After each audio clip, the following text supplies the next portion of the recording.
नमस्कार विद्यार्थी मित्रांनो, नागेश करजगी ऑर्किड स्कूलच्या वतीने मी आदिनाथ सरवदे आपल्या सर्वांचं मनपूर्वक स्वागत करतो। आज आपण इयत्ता 8वी मराठी या विषयामधील व्याकरण विभागातील अत्यंत महत्त्वाचा घटक अभ्यासणार आहोत। त्या घटकाचं नाव आहे शब्दांच्या जाती। चला तर मग सुरुवात करूयात। मुलांनो, शब्दांच्या जाती किती आहेत, कोणत्या आहेत, त्यांची नावे काय आहेत हे पाहण्या अगोदर, समजून घेण्या अगोदर आपण शब्दांच्या जाती म्हणजे काय हे अगोदर समजून घेऊ। बघा मुलांनो, शब्दांच्या जाती म्हणजे शब्दांचे प्रकार। वाक्यात जे शब्द येतात त्यांची कार्ये विविध प्रकारची असतात। म्हणजे आपल्या वाचनात, लिखाणात बरीचशी वाक्य येत असतात, तर त्या वाक्यांमध्ये बरेचसे शब्दही येत असतात आणि हे शब्द त्या वाक्यांमध्ये वेगवेगळी कामं करत असतात, कार्य करत असतात आणि त्यांच्या कार्यावरूनच त्यांना नावं दिली जातात। थोडक्यात वाक्यातील कार्यावरून, त्या शब्दांच्या कार्यावरून त्यांना वेगवेगळी नावे देण्यात आलेली असतात। वाक्यात येणारे शब्दांचे असे 8 प्रकार आहेत, त्यांनाच शब्दांच्या 8 जाती असे म्हणतात। आले लक्षात? बघा, मी परत एकदा समजावून सांगतो। शब्दांच्या जाती म्हणजे शब्दांचे प्रकार। वाक्यात जे शब्द येतात त्यांची कार्ये विविध प्रकारची असतात। त्या शब्दांच्या वाक्यातील कार्यावरून त्यांना वेगवेगळी नावे देण्यात आलेली आहेत। वाक्यात येणाऱ्या शब्दांचे असे 8 प्रकार आहेत, त्यांनाच शब्दांच्या 8 जाती असे म्हणतात। आता या शब्दांच्या 8 जाती 2 मुख्य प्रकारात विभागलेल्या आहेत। तर पहिला प्रकार आहे विकारी शब्द आणि दुसरा प्रकार आहे अविकारी शब्द। तर हे शब्दांचे 2 मुख्य प्रकार या ठिकाणी आहेत आणि या 2 प्रकारामध्ये शब्दांच्या 8 जाती या विभागलेल्या आहेत। आता विकारी शब्द आणि अविकारी शब्द म्हणजे काय हे आता आपण पुढे पाहू, ठीक आहे? पहिला आहे विकारी शब्द। वाक्यात वापरताना ज्या शब्दात बदल होतो त्यांना विकारी किंवा सव्य शब्द म्हणतात। आलं का लक्षात? तर वाक्यात आपण ज्या शब्दांचा उपयोग करतो, वापर करतो, तर त्या शब्दांमध्ये जर बदल होत असेल तर त्यांना विकारी शब्द किंवा सव्य शब्द म्हणतात। आलं लक्षात?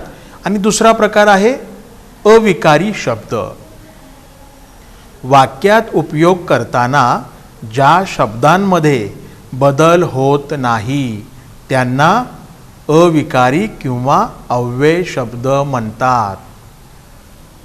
थोडक्यात आपण वाक्यामध्ये ज्या शब्दांचा उपयोग, वापर करतो, जर त्या शब्दांमध्ये बदल होत नसेल तर त्याला अविकारी शब्द किंवा अव्यय असे म्हणतात। तर शब्दांचे जे प्रकार आहेत 8, ज्या 8 जाती आहेत त्या 8 जाती या 2 मुख्य प्रकारामध्ये विभागलेल्या आहेत, ठीक आहे? तर आता आपण शब्दांच्या 8 जाती कोणत्या आहेत ते पुढं पाहूयात। बघा मुलांनो, तुमच्या समोर एक टी डायग्राम दिसत असेल। त्यामध्ये विकारी शब्द म्हणजे सव्य आणि त्यातल्या 4 जाती इथं आलेल्या आहेत। नाम, सर्वनाम, विशेषण आणि क्रियापद या शब्दांच्या प्रकाराला आपण विकारी शब्द असे म्हणतो। तर दुसरा प्रकार आहे अविकारी शब्द म्हणजेच अव्यय. यामध्ये क्रियाविशेषण अव्यय, शब्दयोगी अव्यय, उभयान्वयी अव्यय आणि केवल प्रयोगी अव्यय, तर हे 4 प्रकार अविकारी शब्दामध्ये येतात. आले लक्षात? मागील सेशनमध्ये आपण शब्दांच्या 4 जाती अभ्यासल्या. तर या सेशनमध्ये शब्दांच्या उर्वरित 4 जाती आज आपण अभ्यासणार आहोत. चला तर मग सुरुवात करूयात. अविकारी शब्द म्हणजेच अव्यय. त्यातला पहिला प्रकार आहे क्रियाविशेषण अव्यय. इंग्लिशमध्ये आपण ॲडवर्ब असे म्हणतो. आता या क्रियाविशेषणाची व्याख्या बघा. नामाबद्दल विशेष माहिती सांगणाऱ्या शब्दाला जसे विशेषण म्हणतात. आपण मागील सेशनमध्ये विशेषण म्हणजे काय हे अभ्यासलं. नामाबद्दल विशेष माहिती सांगणाऱ्या किंवा अधिक माहिती सांगणाऱ्या शब्दाला विशेषण म्हणतात. बरोबर? हे आपण मागील सेशनमध्ये पाहिलं, अभ्यासलं. तर आता क्रियापदाबद्दल विशेष माहिती सांगणाऱ्या किंवा क्रियापदाबद्दल अधिक माहिती सांगणाऱ्या शब्दाला क्रियाविशेषण अव्यय म्हणतात. बघा मुलांनो, खूप सोपी व्याख्या आहे. क्रियापदाबद्दल विशेष माहिती सांगणाऱ्या किंवा अधिक माहिती सांगणाऱ्या शब्दाला क्रियाविशेषण अव्यय असे म्हणतात. आता उदाहरण पाहू, हे तुमच्या लक्षात येईल. त्या अगोदर इथं एक महत्त्वपूर्ण माहिती दिल्या बघा. क्रियापदाने दर्शवलेली क्रिया केव्हा घडली, कोठे घडली, कशी घडली, किती वेळा घडली किंवा किती प्रमाणात घडली, अशा प्रकारचे अधिक माहिती देणारे शब्द वाक्यात येतात. त्यांनाच क्रियाविशेषण म्हणतात. म्हणजे एखाद्या वाक्यात क्रियापदाने दर्शवलेली किंवा दाखवलेली क्रिया ही केव्हा घडली, कोठे घडली, कशी घडली, किती वेळा घडली आणि किती प्रमाणात घडली, अशा प्रकारचे अधिक माहिती देणारे शब्द वाक्यात येत असतात. हे आपण पाहिलेलंच आहे. तर त्या अधिक माहिती देणाऱ्या शब्दांनाच क्रियाविशेषण अव्यय म्हणतात. ठीक आहे? आता आपण उदाहरण पाहूयात. पहिलं उदाहरण बघा. त्यांनी तेथून मॉरिशस बेटावर नेले. त्यांनी तेथून मॉरिशस बेटावर नेले. आता या वाक्यामध्ये अगोदर आपण क्रियापद कोणतं आहे हे बघूयात. या वाक्यामध्ये नेले हे काय आहे? क्रियापद, वर्ब. आता या क्रियापदाची अधिक माहिती किंवा विशेष माहिती सांगणारा शब्द कोणता आहे? तेथून. बरोबर? हा अधोरेखित केलेला शब्द वाक्यात दिला बघा. तेथून म्हणजे कुठून नेले? तेथून नेले. नेले हे क्रियापद आणि या क्रियापदाची अधिक माहिती, विशेष माहिती सांगणारा शब्द तेथून. तेथून हे काय आहे? क्रियाविशेषण अव्यय. समजलं मुलांनो? दुसरं उदाहरण बघा. गुलमोहर प्रसन्नपणे डोलत आहे. यामध्ये आहे हे काय आहे? क्रियापद. बरोबर? तर या क्रियापदाबद्दल अधिक माहिती किंवा विशेष माहिती सांगणारा शब्द कोणता आहे? प्रसन्नपणे. गुलमोहर कसा डोलत आहे? प्रसन्नपणे. त्या वाक्यालाच प्रश्न विचारायचा म्हणजेच आपलं उत्तर आपल्याला मिळतं. बरोबर? गुलमोहर प्रसन्नपणे डोलत आहे. आहे हे क्रियापद आणि या क्रियापदाची अधिक माहिती सांगणारा शब्द प्रसन्नपणे. प्रसन्नपणे हे काय आहे? क्रिया विशेषण अव्यय. ठीक आहे मुलांनो. तिसरं वाक्य, ती लगबगीने घरी पोहोचली. आता यामध्ये पोहोचली हे काय आहे? क्रियापद. आणि या क्रियापदाबद्दल अधिक माहिती सांगणारा शब्द कोणता आहे? लगबगीने. बरोबर. ती कशी घरी पोहोचली? लगबगीने. प्रश्न विचारायचा त्या वाक्याला म्हणजे आपलं उत्तर मिळतं. बरोबर. ती लगबगीने घरी पोहोचली या वाक्यामध्ये क्रियापद पोहोचली आणि क्रियाविशेषण अव्यय लगबगीने. समजलं मुलांनो. आणि क्रियाविशेषणाचा अभ्यास करण्या अगोदर आपण क्रियापद म्हणजे काय हे समजून घेणं गरजेचं आहे. आणि वाक्यातील क्रियाविशेषण अव्यय शोधत असताना सर्वप्रथम क्रियापद शोधायचं. क्रियापद शोधलं की क्रियाविशेषण अव्यय आपोआप आपल्याला सापडतं. ठीक आहे. त्यानंतर दुसरा प्रकार आहे शब्दयोगी अव्यय. त्यालाच आपण प्रिपोजिशन असं म्हणतो. ठीक आहे. आता याची व्याख्या पाहूयात. जे शब्द नामांना किंवा सर्वनामांना जोडून येतात त्या अविकारी शब्दांना शब्दयोगी अव्यय म्हणतात. लक्षपूर्वक ऐका बरं का. जे शब्द नामांना किंवा सर्वनामांना जोडून येतात त्या अविकारी शब्दांना शब्दयोगी अव्यय म्हणतात. आपण नाम आणि सर्वनाम याच्या व्याख्या मागील सेशनमध्ये पाहिल्या. बरोबर. तर इथं या शब्दयोगी अव्ययाची व्याख्या काय सांगते? तर जे शब्द नामांना किंवा सर्वनामांना जोडून येतात त्या अविकारी शब्दांना शब्दयोगी अव्यय म्हणतात. आता उदाहरण पाहू म्हणजे तुमच्या लक्षात येईल. घरासमोर विहीर आहे या वाक्यामध्ये घरासमोर या शब्दात समोर या शब्दाच्या खाली अधोरेखित केलेलं आहे. आणि घर हे काय आहे? नाम आहे, मूळ शब्द आहे. तर या मूळ शब्दाला या नामाला समोर हा अव्यय जोडलेला आहे. बरोबर. म्हणजे या शब्दात समोर हे शब्दयोगी अव्यय आहे आणि घर हे नाम आहे, मूळ शब्द आहे. ठीक आहे मुलांनो. दुसरं उदाहरण बघा. तो पक्षी झाडावर बसला. आता यामध्ये झाडावर या शब्दात वर या शब्दाच्या खाली अधोरेखित केले आणि त्यामध्ये झाड हे काय आहे?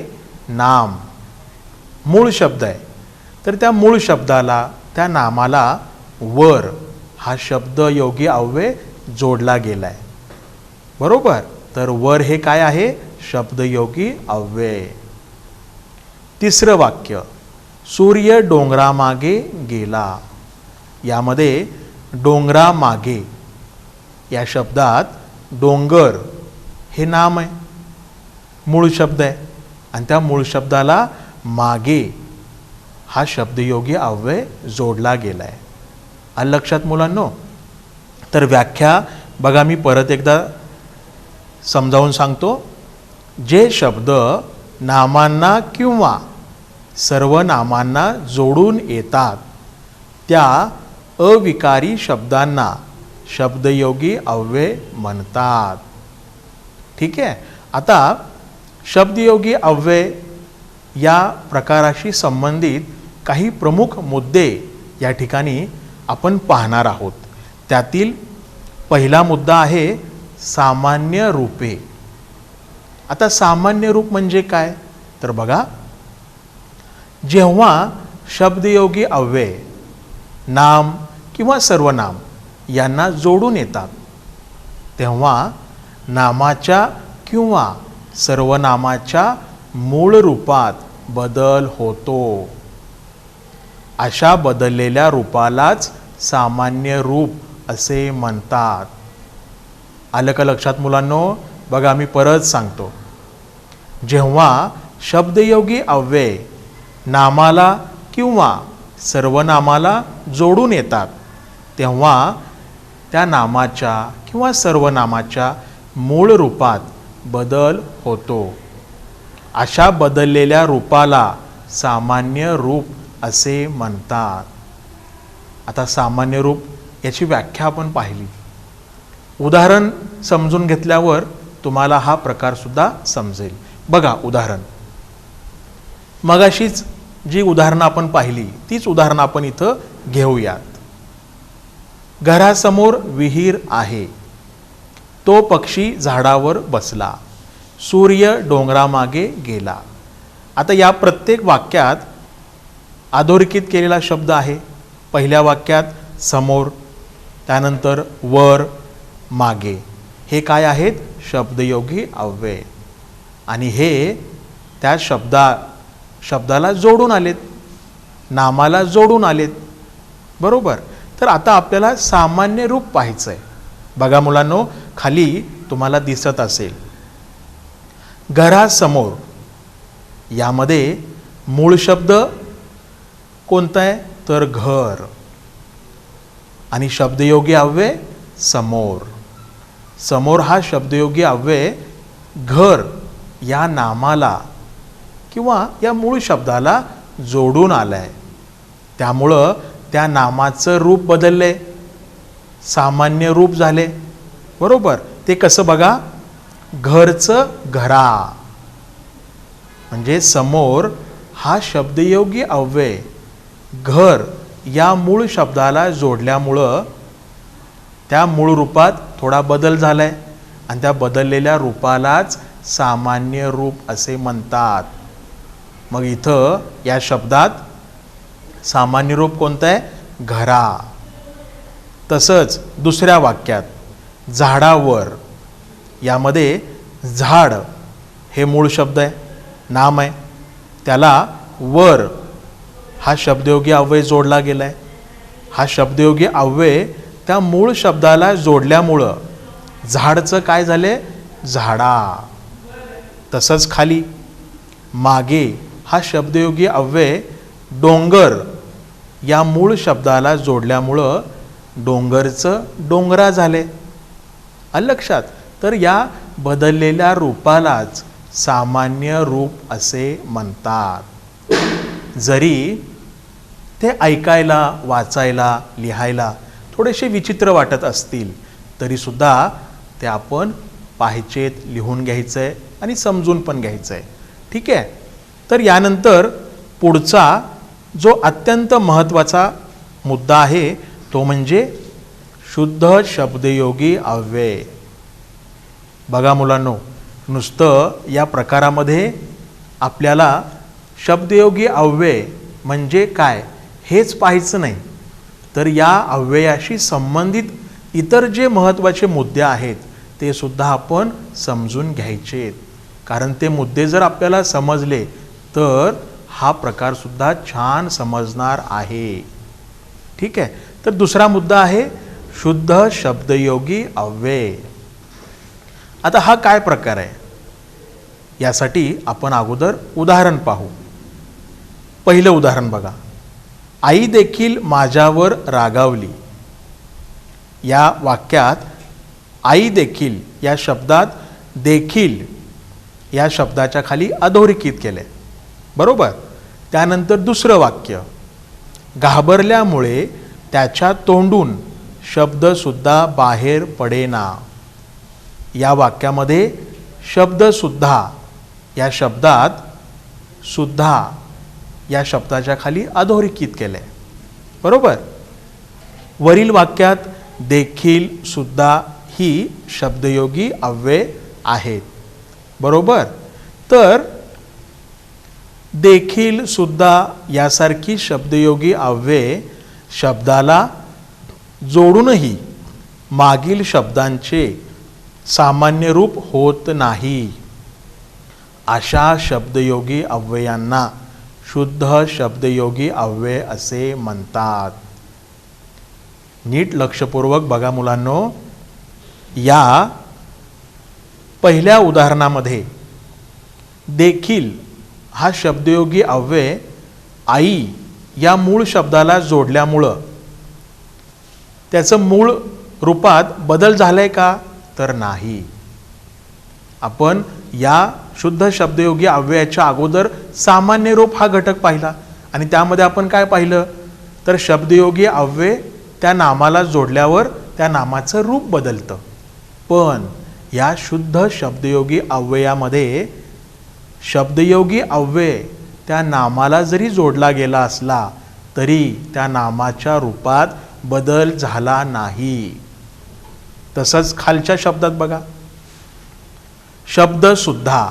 आता इथं सुद्धा हा शब्द या मूळ शब्दाला जोडल्यामुळं त्याचं रूप बदलले का? तर नाही. आलं लक्षात? म्हणजे शब्दचं शब्दा झाले का? नाही. आईचं आया झाले का? तर नाही. म्हणजे ही शब्दयोगी अव्यय या मूळ शब्दाला जोडल्यावरही त्या मूळ शब्दात बदल होत नाही, त्याचं सामान्य रूप होत नाही. तर अशा शब्दयोगी अव्ययांना शुद्ध शब्दयोगी अव्यय असे म्हणतात. बघा मुलांनो, म्हणजे शब्दयोगी अव्यय हा घटक किती महत्त्वाचा आहे. तर आता या प्रकाराशी संबंधित एक महत्त्वाची सूचना दिली आहे बघा. शब्दयोगी अव्यय हे स्वतंत्र असे शब्द नाहीत.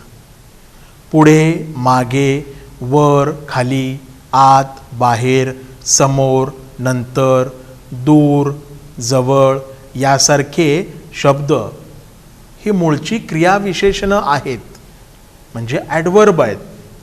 बरोबर, क्रियाविशेषणं अव्यय आहेत. परंतु हेच शब्दाला जर जोडून आले तर ते शब्दयोगी अव्यय होतात. आलं का लक्षात? म्हणजे तुम्हाला आता थोडंसं कन्फ्यूज होत असेल की अरे हे शब्द आपण क्रियाविशेषणामध्ये पण पाहिले आणि इथंही पाहतोय, तर हा काय प्रकार आहे? तर गोंधळून जाऊ नका. तर हे क्रियाविशेषण अव्ययच आहेत, पण ते जर शब्दाला जोडून आले तर ते शब्दयोगी अव्यय ठरतात. बरोबर, म्हणजे इथं या शब्दयोगी अव्ययामध्ये हे शब्दाला जोडून येतात, म्हणूनच त्याला आपण शब्दयोगी अव्यय म्हणतो. ठीक आहे मुलांनो? तर दुसरी सूचना बघा, शब्दयोगी अव्यय सामान्यतः नामाला जोडून येतात.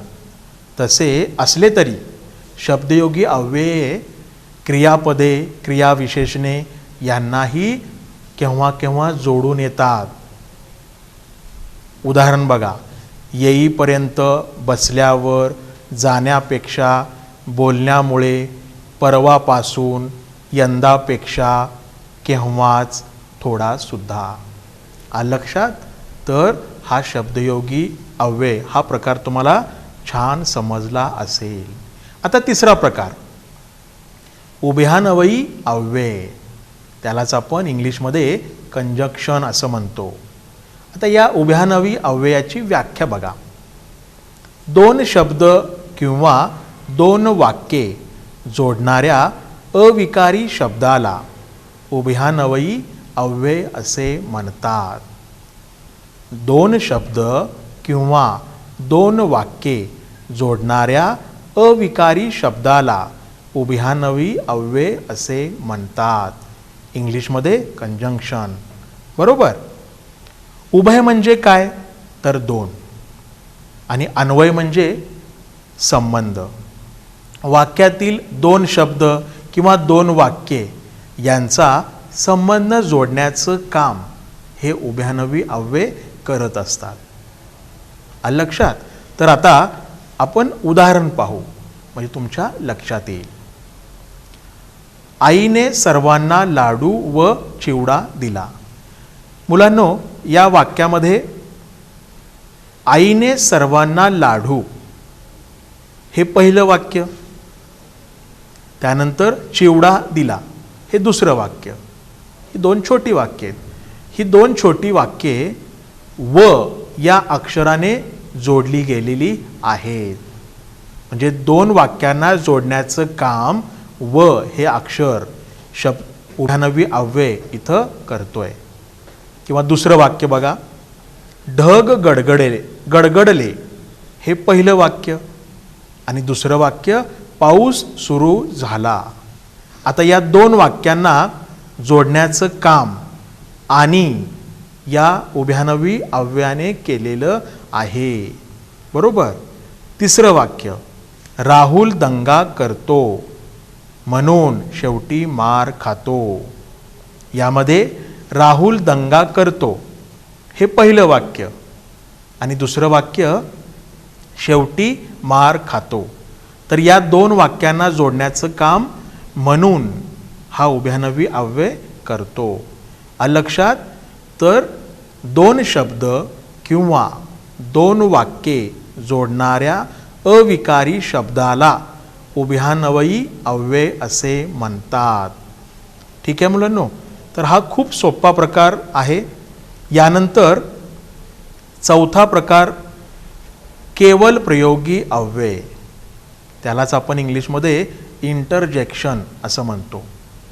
तर आता केवल प्रयोगी अव्ययाची व्याख्या बघा.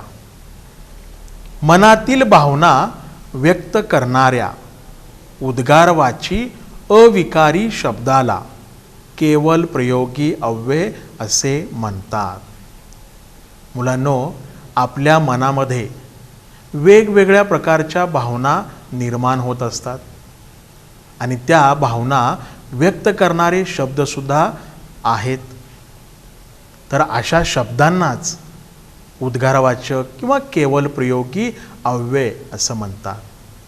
म्हणजे आपल्या मनातल्या वेगवेगळ्या भावना व्यक्त करणाऱ्या शब्दाला केवल प्रयोगी अव्यय असे म्हणतात. उद्गार दाखवणारे शब्द जे असतात ना, तर वाक्यांच्या आरंभी येतात. म्हणजे वाक्याच्या सुरुवातीला हे शब्द येतात. त्यांचा व्याकरणाच्या दृष्टीने पुढे येणाऱ्या वाक्यांशी संबंध नसतो. वाक्यात ते केवळ वापरले जातात. खूप महत्त्वाचं विधान आहे बरं का मुलांनो हे. तर उद्गार दाखवणारे शब्द वाक्याच्या आरंभी येतात. त्यांचा व्याकरणाच्या दृष्टीने पुढे येणाऱ्या वाक्यांशी संबंध नसतो. वाक्यात ते केवळ वापरले जातात आणि म्हणूनच त्यांना केवल प्रयोगी अव्यय असं म्हणतात. बरोबर. तर उदाहरण बघा, अरे रे असे घडायला नको होते. बरोबर. म्हणजे या ठिकाणी शोकदर्शक भावना आपल्या मनातली व्यक्त करणारा शब्द दिलाय बघा, अरे रे. म्हणजे आपल्याला इथं वाईट वाटतंय. दुसरं, अबब केवढी गर्दी ही. आपल्या मनात आश्चर्यदर्शक भावना या ठिकाणी निर्माण झाली आहे आणि ती भावना व्यक्त करणारा शब्द आहे अबब. त्यालाच आपण केवल प्रयोगी अव्यय असं म्हणतो. ठीक आहे. तिसरं उदाहरण, छट मी असं कधीच म्हटलं नसतं. म्हणजे इथं विरोधदर्शक भावना व्यक्त करणारा हा शब्द आहे बघा, छट. मी असं कधीच म्हटलं नसतं. उद्गारवाचक शब्दापुढे नेहमी मुलांनो उद्गार चिन्ह देतात बरं का. आणि आपल्या मनात जितक्या प्रकारच्या भावना उद्भवतात तितके त्यांचे प्रकार हे पडतात. आता ते प्रकार कोणते आहेत बघा, भावना आणि त्या व्यक्त करणारे शब्द. हर्षदर्शक, आता त्या व्यक्त करणाऱ्या शब्द बघा, वाहवा, आहाहा, वा. शोकदर्शक हा पुढचा प्रकार, पुढची भावना. तर त्या व्यक्त करणारे शब्द आहेत अरे रे, अगाई, शिवशिव, देवारे. आश्चर्यकारक, अबब, अरे, बापरे, अय्या, अगबाई. त्यानंतर विरोधदर्शक, छे, छट, उह. बरोबर. त्यानंतर तिरस्कार दर्शक, तर त्या भावना व्यक्त करणारे शब्द बघा, छी, थू, शी. पुढं प्रशंसा दर्शक, शाबास, भले, ठीक. आणि शेवटचा प्रकार स्वीकारदर्शक. तर त्या व्यक्त करणारे शब्द आहेत जी, हा, ठीक आणि बरे. बघा मुलांनो, आपल्या मनामध्ये या ज्या काही वेगवेगळ्या प्रकारच्या भावना निर्माण होत असतात त्या भावना म्हणजे ते प्रकार असतात. ठीक आहे. तर या अव्ययाची व्याख्या बघा. मनातल्या भावना व्यक्त करणाऱ्या उद्गारवाची अविकारी शब्दाला केवल प्रयोगी अव्यय असे म्हणतात. ठीक आहे. तर हे चारही प्रकार तुम्हाला छान समजले असतील. त्यांच्या व्याख्या, उदाहरणे हे सुद्धा छान तुम्हाला समजलं असेल. तर यांचा छान अभ्यास करा. ठीक आहे. धन्यवाद.